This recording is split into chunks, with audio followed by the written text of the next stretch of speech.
Hi everyone, really good to be back with you.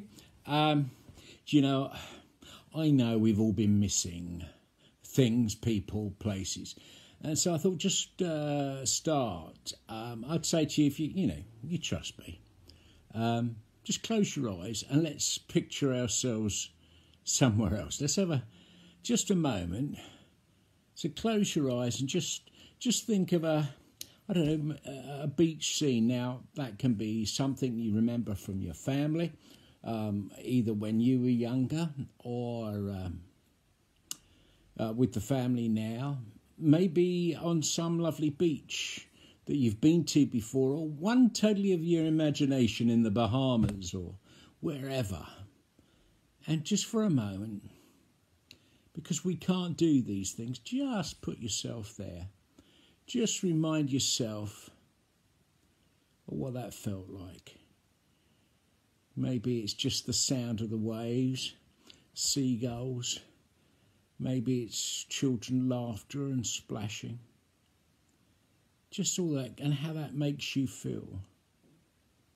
How at peace you can be, or how much you can enjoy either you yourself having fun or others, watching the children splash in the sea, or you yourself from your memory.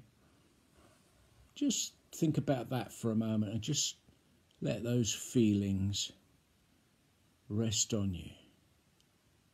Let that atmosphere make you feel good. I'm just going to go quiet for just a few seconds while you let that flood over you.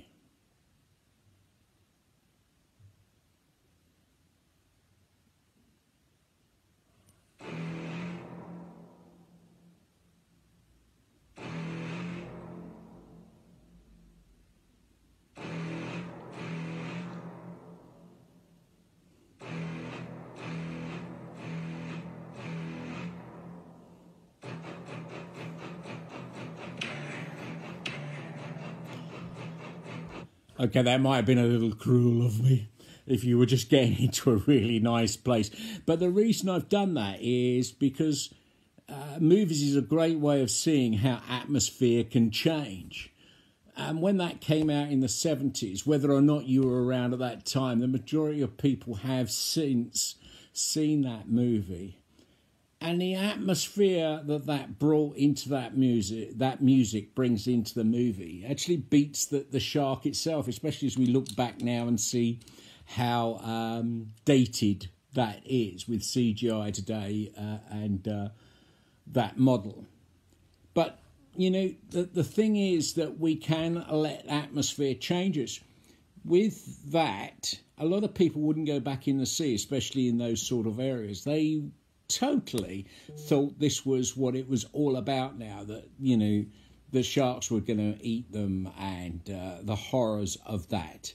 And it's a fear that stayed with people for quite some time, and it's something that can come up even when we were talking about that nice beach. When you heard that music start, I'll bet you a lot of you will have gone, and remember what it is.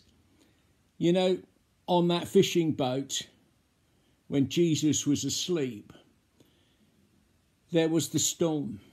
That was all around them. The atmosphere around that fishing boat was awful, with waves and with wind and with darkness and maybe thunder and lightning, I don't know. And it made that atmosphere a one of fear. And Jesus went, when are you lot going to learn? I'm paraphrasing. And stilled the waves. He brought back peace to them. And, you know, since we take on Jesus, it's not a case of just that we can still the waves. Yes, we can. But we do it in his name. He's the one who brings us that peace. He's the one that gives us that power to be, I'm not going to put up with this atmosphere. I'm not going to put up with these fears and worries. So if when you wake up in the morning you're feeling down, or if you walk to somewhere and you know you're going to enter into something that's a bit dark and or anything, someone you just meet has an atmosphere about them, pray against it. You have that power to pray against the atmosphere of protection around you, release you from anything that's negative. The enemy will try and defeat us just by making us scared, by making us fearful. Jesus takes that away. If you call upon him, he gives you the power. You can strike it down in his beautiful name. Hope I haven't given anyone any nightmares listening to that music. In fact, it just brings home to the fact I stopped that music. I paused it. I have that power. You have the power to stop fear and atmospheres that are not nice. Have a blessed week, a positive one.